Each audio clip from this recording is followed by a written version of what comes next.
Welcome back, everybody. Oh my God, how long has it been? At least a month, maybe a year. I think it's been more. Yeah, it's been a very long time. Hi, everyone. I'm Christy. I'm Michael. And we are Terror and Tacos. Woo! Sometimes. Yeah. Sometimes we're Terror and Tacos, and sometimes we are just beat down by the man. Today we're just terror and caffeine, just chugging coffee. Yeah, we haven't even had a chance to go get tacos. No. We're just like, bring me a coffee, please, because I'm going to die. Yeah. What have you been up to? Man, I wish I had something exciting to say. I've just been working all the time. I know. All the time. Me too. Yeah. Me too. Just trying to, now that theater's back. It's back. It's doing back, it. y'all. People are doing it. And so, trying to just kind of like bring people back into the theater. What's that wonderful quote from Slings and Arrows? That's like nobody. Fewer people go to the theater than listen to the radio, and nobody listens to the radio. I love that. I feel that every day. Yeah, it's so we've been busy. We've been very busy.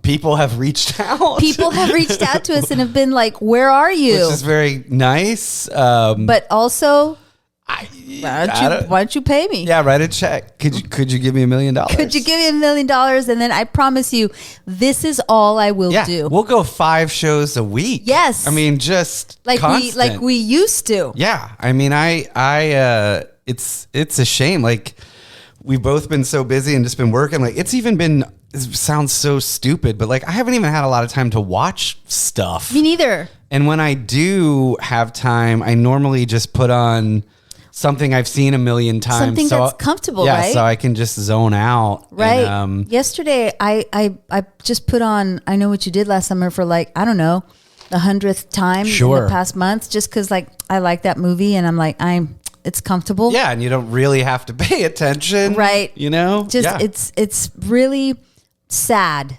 Yes. The state of affairs. This work thing. Come on. I know. It's wrong. Oh my gosh, I was going to ask you something and it flew out of my head. It was related to work and related to, who knows? It'll come back. Sure. So what are we talking about today? We're going to talk about a movie that was kind of marketed as a horror. It was kind movie. of marketed. Listen, we haven't even had a chance to go see Scream. No, I mean, this is how busy we are. We've made a few dates and made maybe we can go. We have not had a time, and it makes me sad. I just want it to be fucking streaming. Yeah, just for the love of God. For the love of God, I will pay $20. Yes, I mean, and I'll we've been do saying it. this, just put it on streaming. It's gotta happen soon. Yeah, I don't even remember the last time I was at a movie theater. I couldn't tell you. So yeah, it's. But we did a few weeks ago. Yeah. This was several weeks ago. Several weeks ago. The 4 of us hung out and we watched a film. I'm already laughing. I know. Called Benedetta. Benedetta, Blessed Virgin. Yes, and it is something. It's wacky. It is just a wacky laugh a minute riot.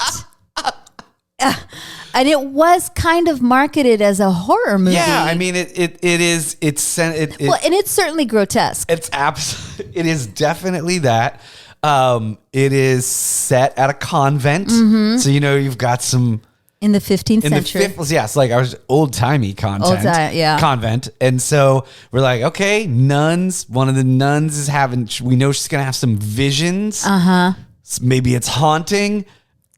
It is haunting, but maybe not for the right reason. Right. So we all watched it and we're just sort of just kind of stunned for most of the time. Yeah, we were stunned for the whole time. And we should mention that it isn't entirely in French. Mm-hmm. So it has subtitles, but whatever. We don't care about that at Terror and Tacos, and neither do our listeners, because we watch movies from everywhere. Yes. But who directed this film, Christy? Paul Verhoeven. Paul Verhoeven wrote it also. Yes. And it is a Paul Verhoeven joint. Maybe for the young people. What is Paul Verhoeven sort of most famous for? RoboCop. Yeah. And Showgirls. Yes.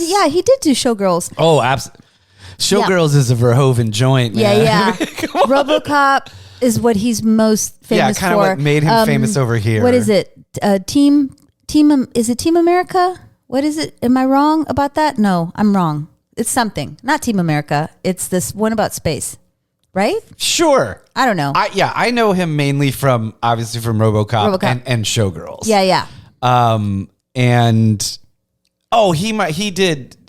Yes, I know. It's not Team America. No, it's the one about something about fighting the bugs. Yeah, the big giant bugs. Yeah, which actually is probably my favorite Verhoeven It's pretty movie. great. I mean, look, listen. I'm gonna say it. And Starship Troopers. Why did I say Team America? And it doesn't matter. Because I'm old, Michael. I drink coffee at 3:00 in the afternoon just to stay awake. Yeah. I think that Paul Verhoeven has moments of true genius. I agree. And I think that RoboCop is one of those. Yeah. And I also think that to some extent, Showgirls. Sure. Like, I think he is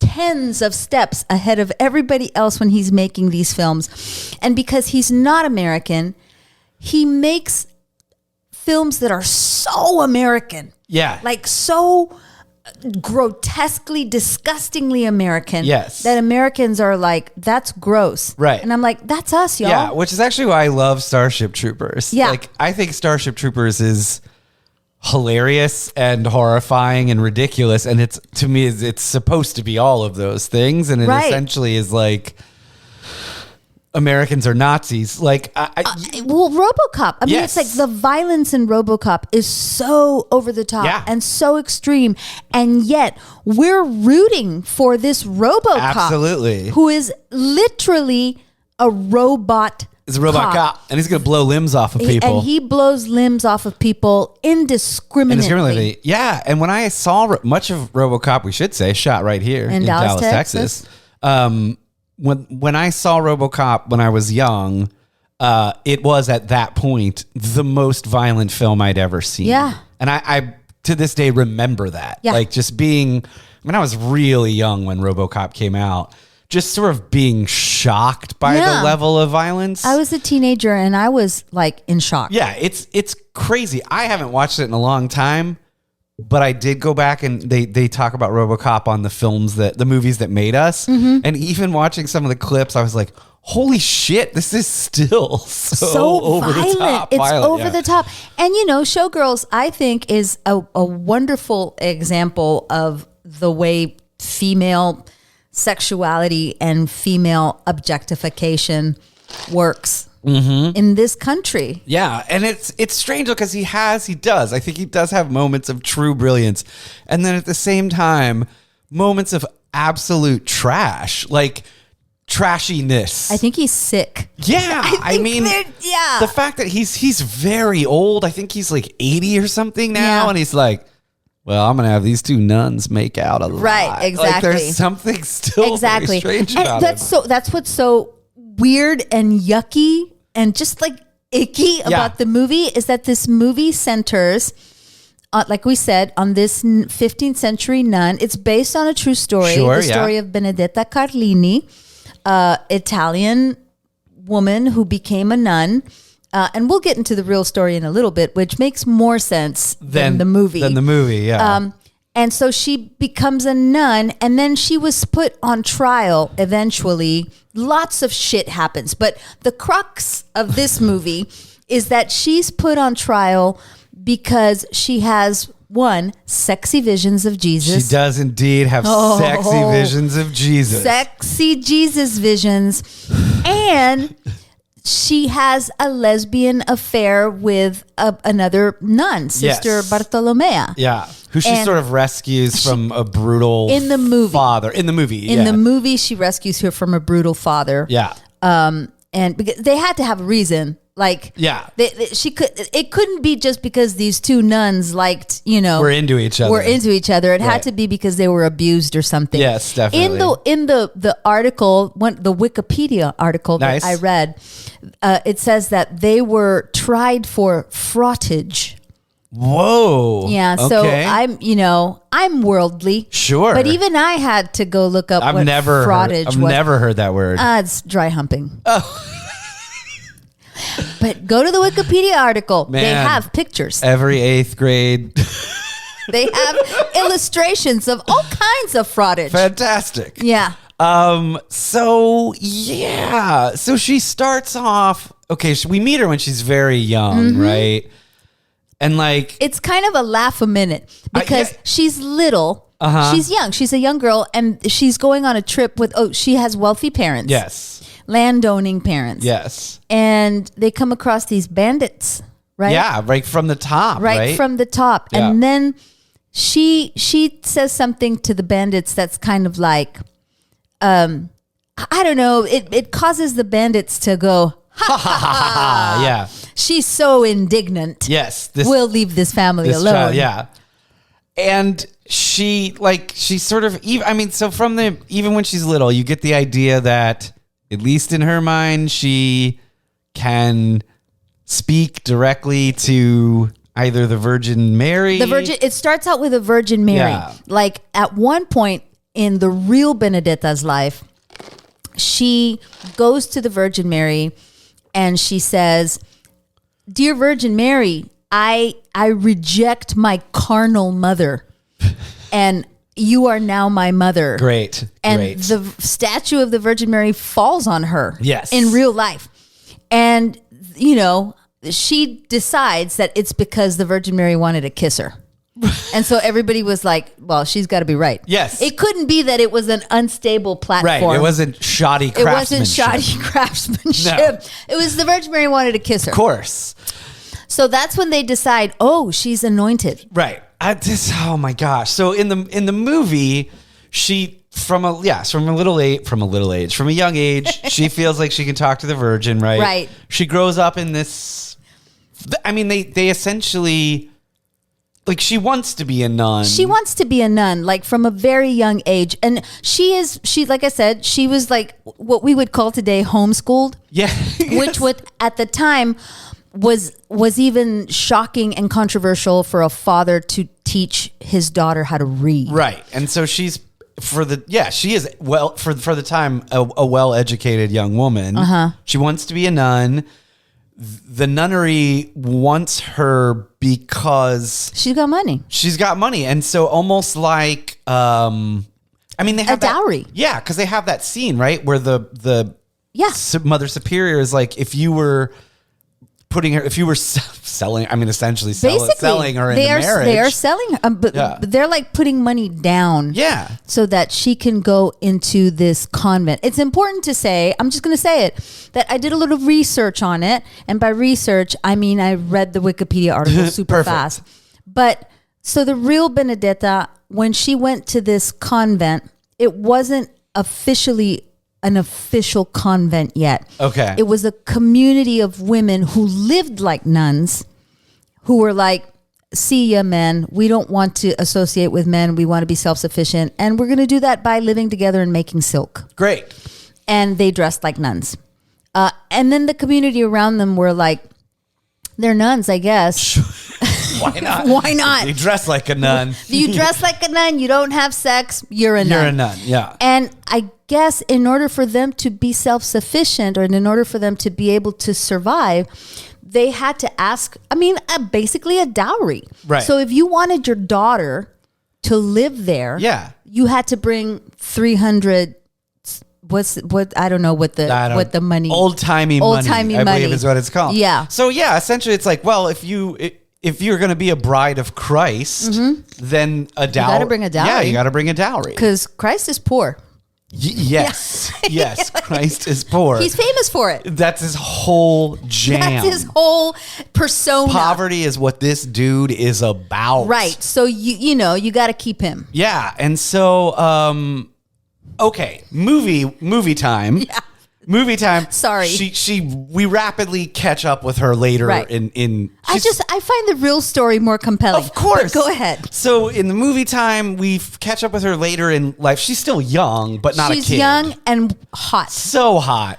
There are so many effortlessly hot nuns in this movie. They're all French and Belgian. I mean, it's just like he must have been, Verhoeven was like, find me the most effortlessly hot French and Belgian ladies you can. Right. Or, maybe he said, find me the ugliest French and Belgian ladies. And then all of them were still effortlessly hot. Oh my God, these nuns are gross. Yeah. Yeah, so she is effortlessly hot. She appears in a play because we are haunted by theater no matter where we go. It's true. So they're doing... Oh, that's right. Yeah, so they're doing this play. With very high production value for a convent. Shockingly high. I wish I had that. I was like, is this where the dowry is going? To the Deus Ex Machina that you built? So I like... What's the play about? I can't remember. One of the saints or something. Yeah, but she gets flown in on a cloud. That's what I'm saying. Like in the 15th century. This is like they're really pushing the art form forward. But during it, she has a sexy vision, right? Yeah. Like her visions of Jesus. Oh God. Are amazing. So there's one vision of Jesus. She has lots of visions, and we'll get into them.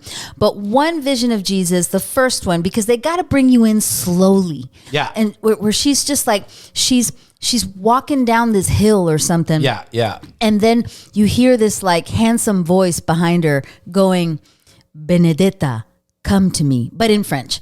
And she turns around and she's like, I'm coming, Jesus. She says, I'm coming, Jesus. Yes, yes. And then, it cuts to super hot, of course, Caucasian Jesus.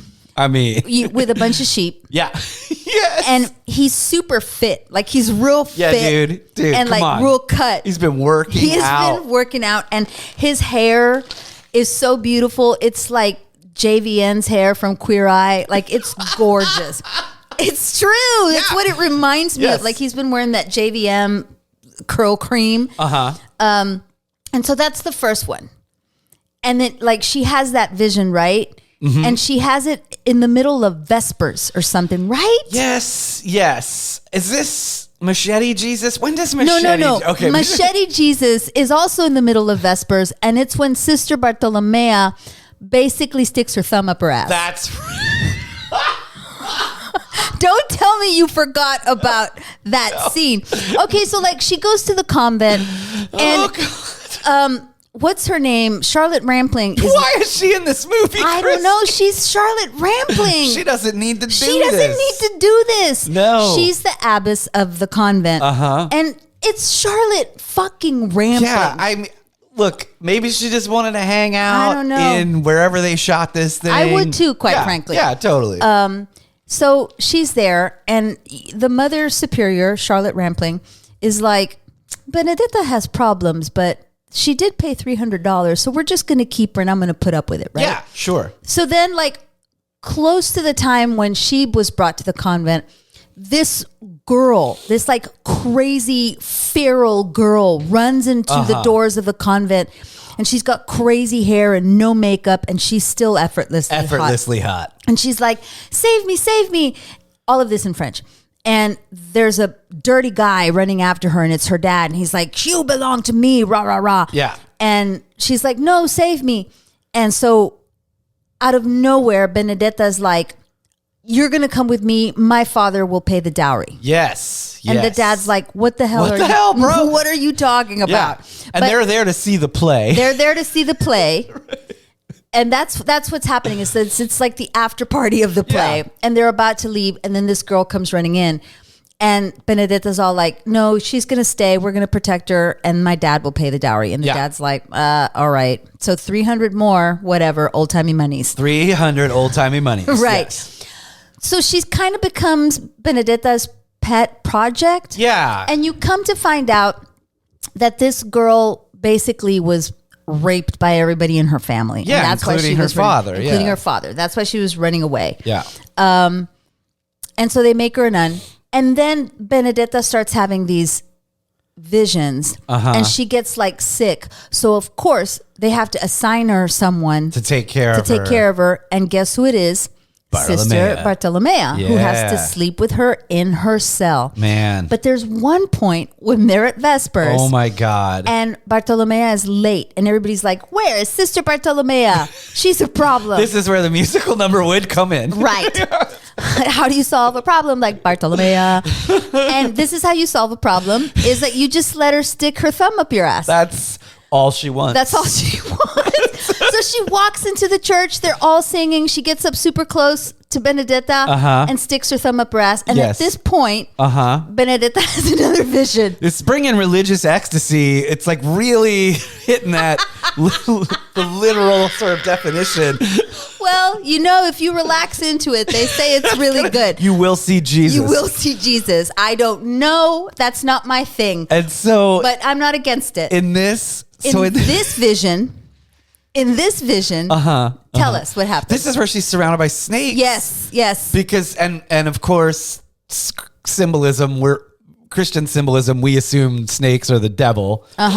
Even though that's also penises. Not the case in the Jewish Bible, but whatever. No, not at all. Just you make it your own. You make it your own, Christians. Just run with it. Make it your own. Steal it. And then adapt. So anyway, she sees snakes. Oh my God, these snakes are going to get her like a thumb in the ass. And then sexy as hell. Holy shit. Super cut, long hair Jesus comes in and he has a fucking machete. He has a sword or machete. It doesn't make a difference. And these snakes are surrounding Benedetta and they're crawling up her legs. And he like chops all the snakes' heads off. Yeah. She's in love with Jesus. She wants to be his wife. She has like sexual visions. Of Jesus. Sure. Yeah. And so he saves her. With his sword. Yeah. And then she wakes up. And like all the nuns are surrounding her. We're telling you the story out of order because quite frankly, it doesn't matter. Like so many of the movies we watch. It doesn't matter. And that's when everybody's like, oh, she has visions. Yes. And she's like, I saw Jesus and he killed the snakes. Yes. Yeah. And because of these visions, everybody thinks she's awesome. Yeah, and she ends up replacing Charlotte Rampling. Right, but there's another nun, Christina. Yes. And I don't know why Christina is jealous of Benedetta, or like she sees through Benedetta. Yes. She's like, this bitch, there's something shady going on here. Yeah. She's making this shit up, basically. Yeah. And she calls her out in the middle of like lunchtime or something. They're all in the kitchen eating. And Christina's like, Sister Benedetta is lying. Right. And Benedetta's like, Jesus is going to kill you. Yeah. Or like something like that. And then they make her abbess. Yeah, it's very strange. And I don't quite get it. Like she's only 22 or something. She has no business running a convent. She has no business. And then but then Charlotte Rampling stays on. Yeah, because she's like, don't worry about it. This is what God wants. And so she's still a nun, but she's not the abbess anymore. And it's like, I guess Benedetta is. It's supposed to be like Charlotte Rampling's. I think it's supposed to be like she's a true nun or something because she's like, it doesn't matter if I'm abbess or not. Right. It's what I'm here to serve God. I'm here to serve God. Oh, we forgot. So when she comes to the convent, she brings some of her possessions, which you're not supposed to have. You're supposed to, they take them away. One of her possessions is a wooden Virgin Mary statue. How did we forget this? That her mother gives her. Yeah. And it's like, oh, you're not supposed to have this. Right. So we're going to put it away in this drawer. But Bartolomea finds it. Boy, does she. And so after they make her abbess. She gets like a pretty swank room as far as nuns go. Right. You know. She has to trade rooms with Charlotte Rampling. Yeah. And so instead of being in a tiny cell, she's in a room with like doors that lock. And a canopy bed. And it's big. It's a perk. And Bartolomea still has to sit with her because of her visions or something like that. But Bartolomea gets a hold of the Virgin Mary statue. She does. What does she do, Michael? Well, she carves a dildo out of it, Christy. I mean, I was trying to think of a clever way to say it, but that's it. No, that's it. That's it. That's what fucking happens. I don't know anything cleverer. Yeah, it's like this sentence. She carved a dildo out of a Virgin Mary statue. I don't, you can't make that shit up. No, or you can. And I guess. I think at this point, even post thumb, I think one of us, maybe all four of us, you, Aspen, me, or John, was like, does he just want to make softcore porn? Like, I don't. That's what I don't understand. Because even if you go back to Showgirls, right, which we all enjoy, I love it. I mean, when I met when Aspen and I started dating, which was 17 years ago. I think we've been together for 17 years. She had the box set of Showgirls, and I remember being like, "Well, this is the one. I mean, this is the one. Like, I will marry this girl." So as much as we all love it, there are also scenes in it where you're like, but does he just want to make porn? Like, what is he doing? I think he does. I mean, I don't know if at this point you go like, oh, Europeans. Yeah. Like, they have a different attitude towards sex than we do. They truly do. But this seems like this seems like a step further than that. Like, not every European director is going like, and then she will carve a dildo out of the Virgin Mary, and that's not a thing. No, that's how all Europeans sound, by the way. That's how they all sound. And so there is a sex scene, a very graphic sex scene, where Bartolomea basically brings Benedetta to climax with her mother's Virgin Mary statue that she had as a child. And again, this is like, I'm not a prude. No, and I know we always end up saying I'm not a prude, and people are probably like, I don't know, they kind of sound prude. They kind of sound like prudes. But look, there is a human component to this, right? Because you and I, and most people, but especially you and I who are actors, there is a moment where you're like, but they had to do that. They had to do that. I mean, not obviously for real, but maybe they still had to act it out. I know. And I'm like, what's going through their mind? Yes, what is going through their mind when there's at the very least a cinematographer and a director and several, I mean, there always have to be at least a few crew people on hand, man. Even if you have a limited closed set. I super doubt there was like an intimacy choreographer on this set. No, it was just him going like, and then you take the statue and put it between her legs. So plot-wise... Yeah. Where are we? I have no idea. Well, because Charlotte Rampling was Mother Superior or the Abbess, she knows there's a hole in the wall, right, in which you can spy on that room, right, that she had covered up with a picture or something. I imagine that she was using the hole to spy in the other direction. Yeah, right, correct.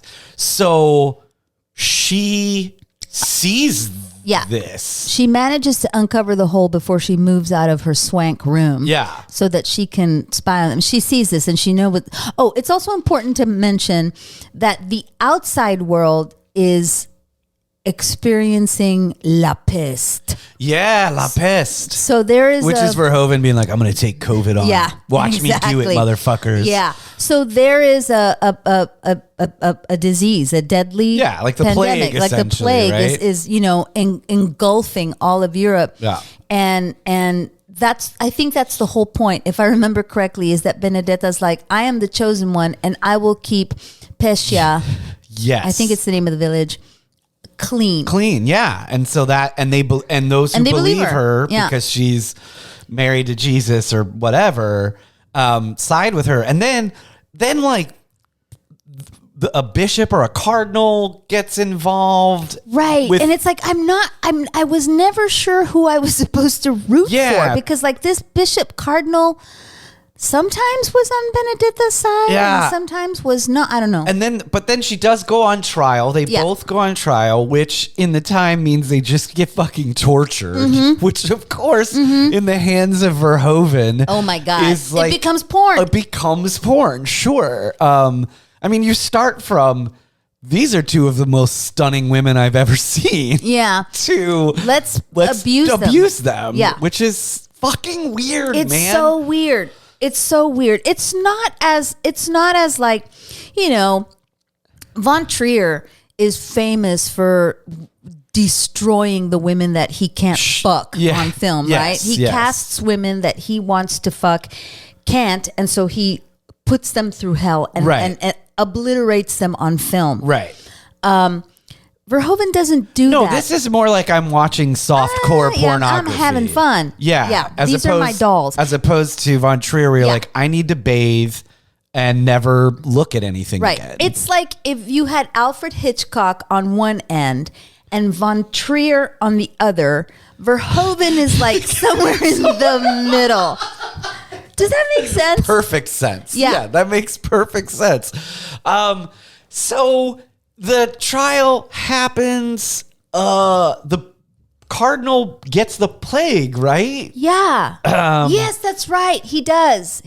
But she somehow manages to keep, I don't know, man. I have no idea. I just want to talk about the other vision. The other Jesus. Okay, because there's a few other visions. We'll get back to the plot. If I'll look it up on my phone. Maybe. Maybe doesn't matter. She leaves and comes back. Whatever. Yeah. Who gives a shit? She has this other sexy Jesus vision.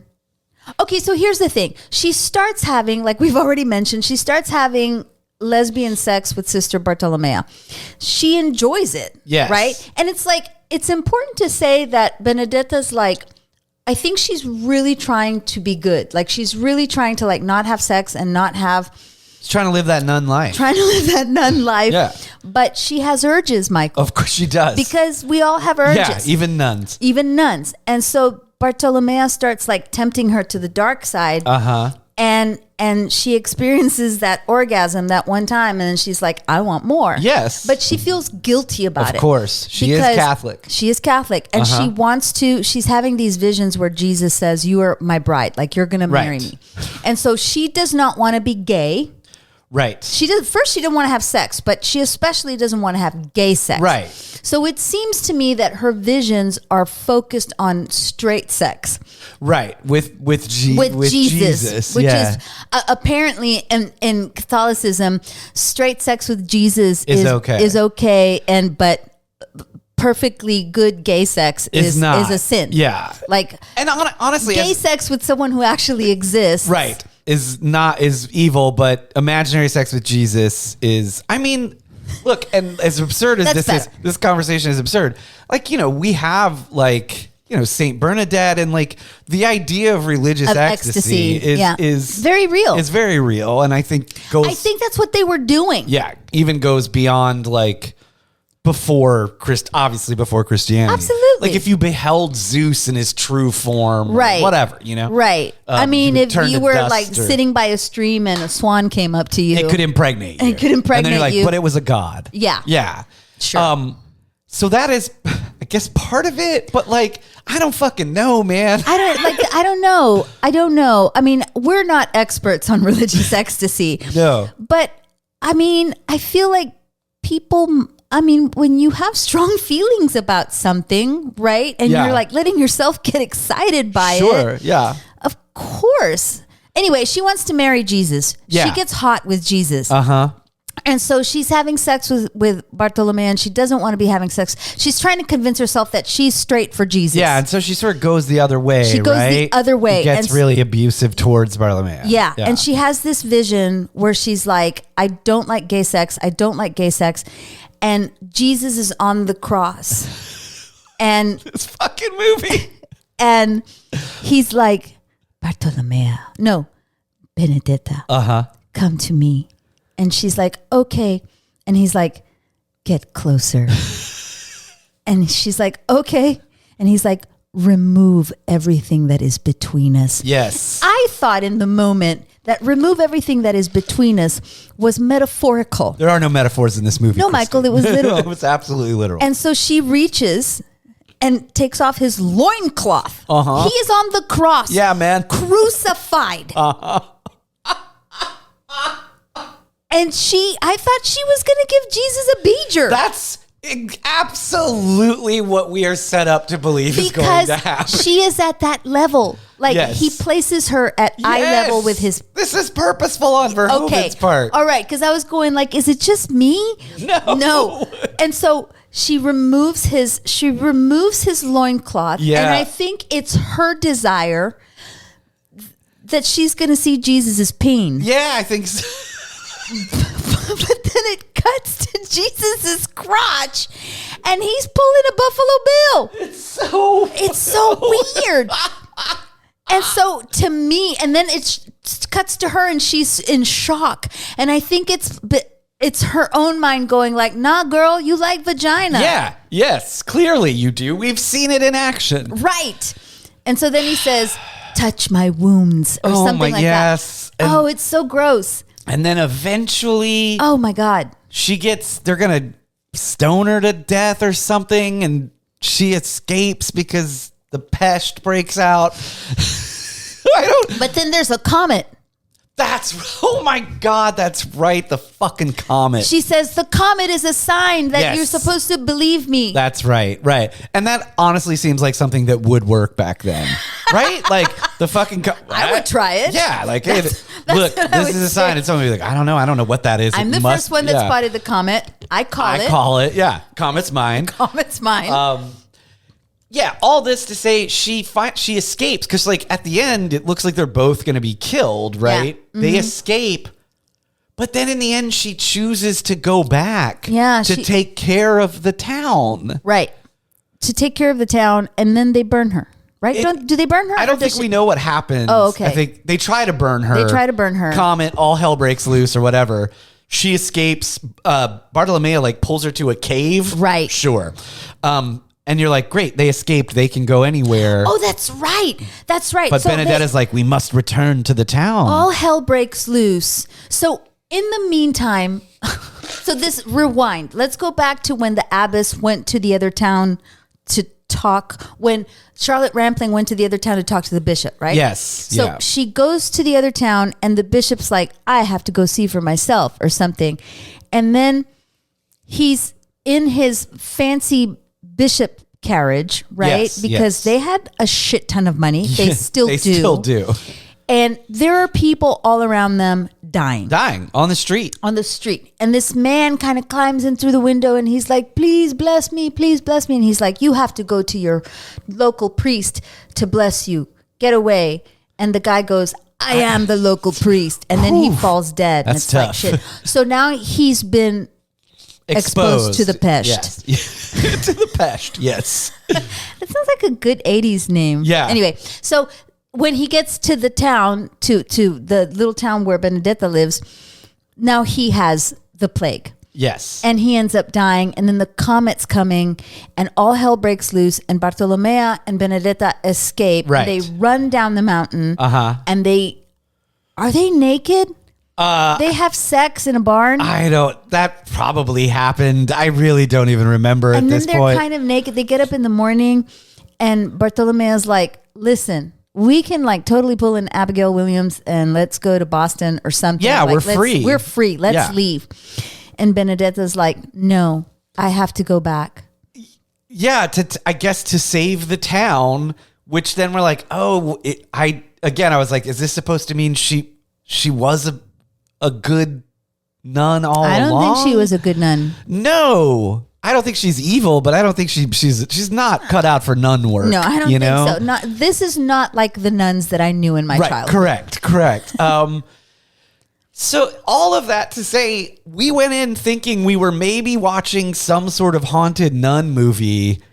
It was not that. No, it is. I don't even know. Oh, remember what genre it is? Oh, me neither. But remember the other vision, the one where like she's already abbess, and then she has a vision of the bandits when she was a little girl. Yes. And this is where it gets real rapey. Yes, totally. And it was like, why do we have to go there? Yeah. And so she has this vision, but it's like, again, she's like experiencing this ecstasy, and she just has visions of sex all the time. Yeah. And sometimes it's violent and sometimes it's weird. Yeah. And so she has this vision where she is who she is now, but those bandits of yore come after her and they're about to like gang rape her, basically. Yeah. And then Jesus shows up on horseback. That's right. Horseback Jesus. I've never seen Jesus on horseback. No, but it's pretty metal. It was pretty metal. And like, again, he's super fit. Yeah. And he has a machete. Yes. And he kills all the bandits. Right. Yes. Like, I've never... I never saw that before. No. And at the end of the day, I still don't know what this movie is about. Yeah, me neither. I had a friend, he passed away recently, and he went to Catholic school his whole young life. And he used to get in trouble with the nuns because he was a really good artist. And he would draw Jesus? And he would draw Jesus as an action hero. Yeah. Right? I mean, that's what they lead you to believe. Yes. And so he would draw Jesus with like swords and like super muscly, whatever. Yeah. And like climbing off his cross and killing the centurions and whatever. And the nuns were like, no, that's bad. Right. And it totally reminded me of this movie reminded me of that. And I was like, I wonder if Verhoeven, was he brought up Catholic? Do you know? I don't know, but I'm going to assume yes. I honestly don't know. But I mean, that makes total sense to me. Especially if you're a little boy.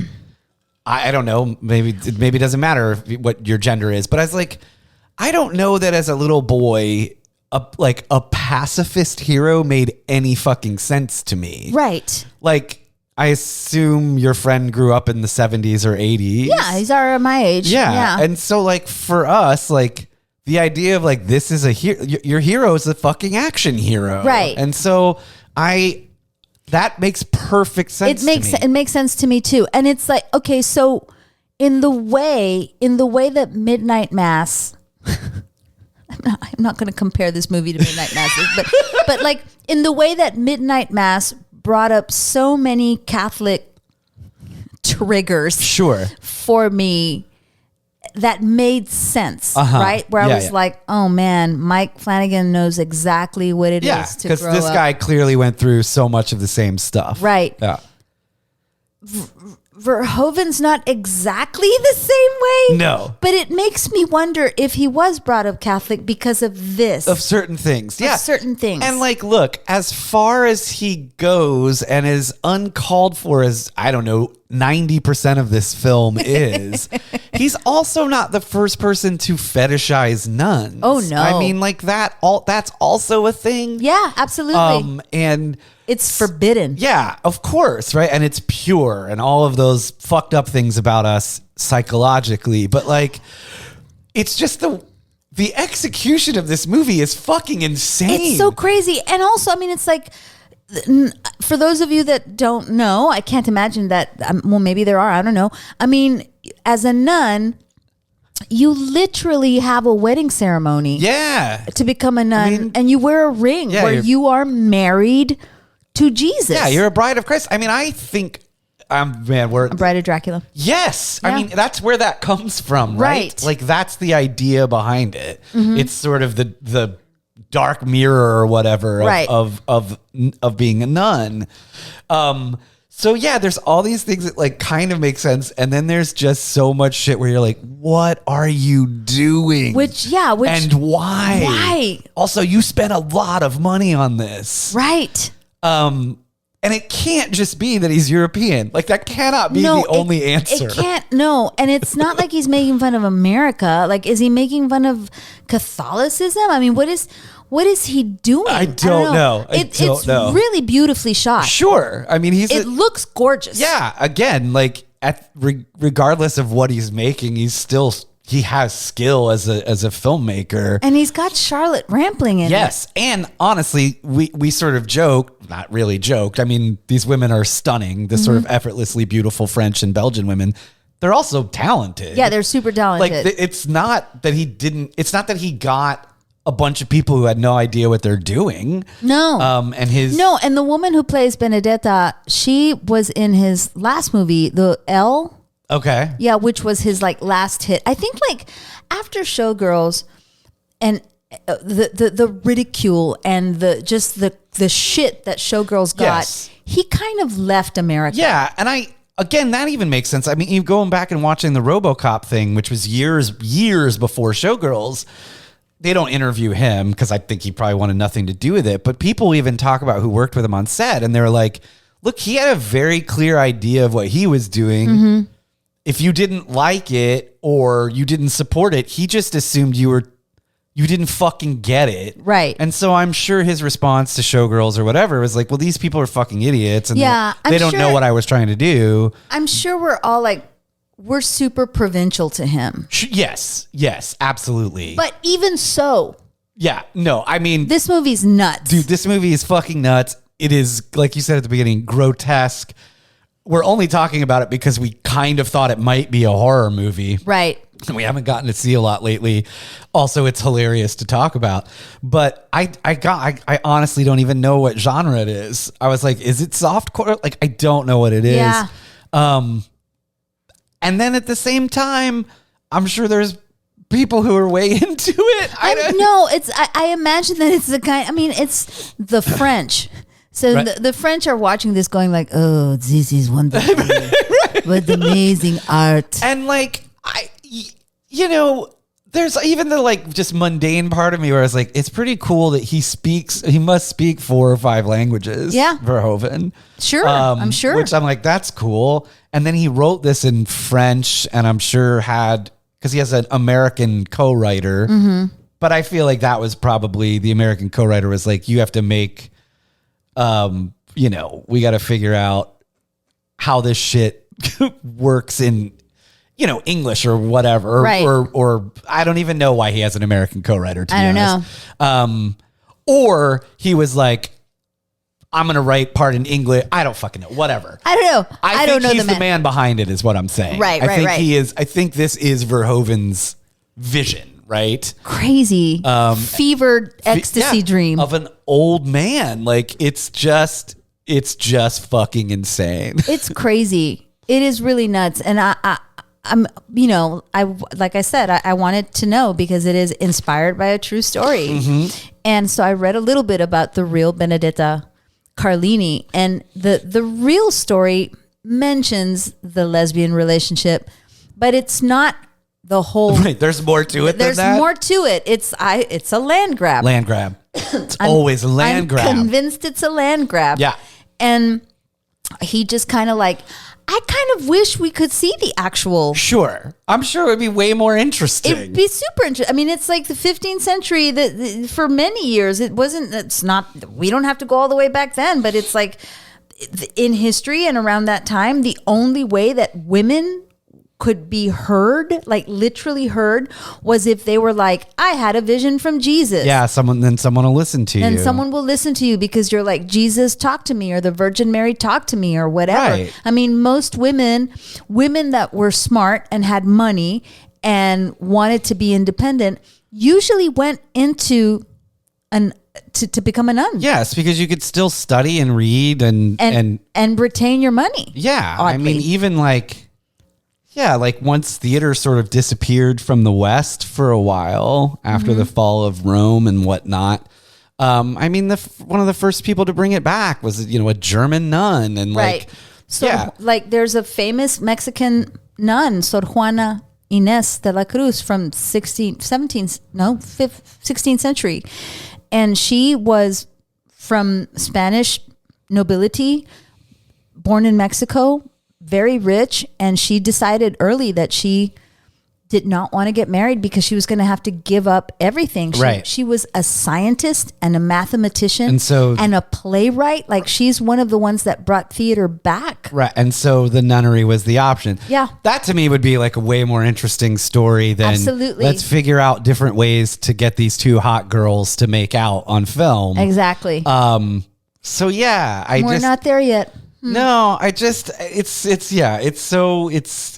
so bizarre. And I mean, I am glad we saw it because it is like, occasionally I like to be reminded that like, oh man, there's some really fucking weird shit getting made. Yeah, it's so like, and it was a laugh. I mean, we were sitting there going like, what the fuck is happening? Yes. And it is definitely not, even though you have to read subtitles, it is definitely not a movie where you have to pay a lot of attention. No. You're not going to get what's happening. No, it doesn't matter. Like, it goes back and forth, and you never really know who you're supposed to be rooting for. Yeah, and while we are talking about this, I would not call it a horror movie. Not at all. I was horrified at times. Yeah. But not because of he was trying to scare me. Right.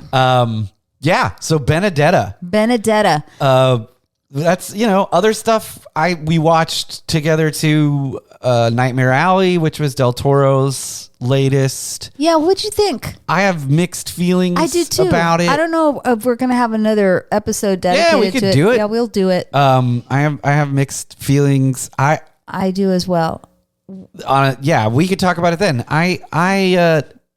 This is a conversation for another time. I would like him to make movies in Spanish again. Yeah, me too. Because they're far superior to his movies in English. I want him to go back. Yeah. Not saying he can't do both. No. He can do whatever he wants. He's Guillermo del Toro. I want him to go back to his Kronos days. Yeah. I know that's a long ways, but no, and Pan's Labyrinth and Devil's Backbone. Like, I don't think his English movies, even the ones that are highly lauded, like Shape of Water or whatever, I don't think they touch his Spanish movies. No. Anyway, but yeah, other than that, we also saw, what's that show? Archive 81. Archive 81. So we have things lined up. I mean, we're also about I'm about to leave town. Finally, I leave town next week. And then I leave town. In April, right? In April. Yeah. So we'll And by town, we mean the country. The country. We're getting out. I'm getting the fuck out. Will we come back? Who knows? Who knows? But I was doing some research on, I'm going to London and I'm going to Spain. Hell yeah. And I did some research of the area where we'll be staying. It's Shoreditch. It's a popular, and there's a lot of like street markets and stuff like that. And I was like on Google Maps, just kind of like researching and investigating, and they have the pictures live of what's happening in the markets.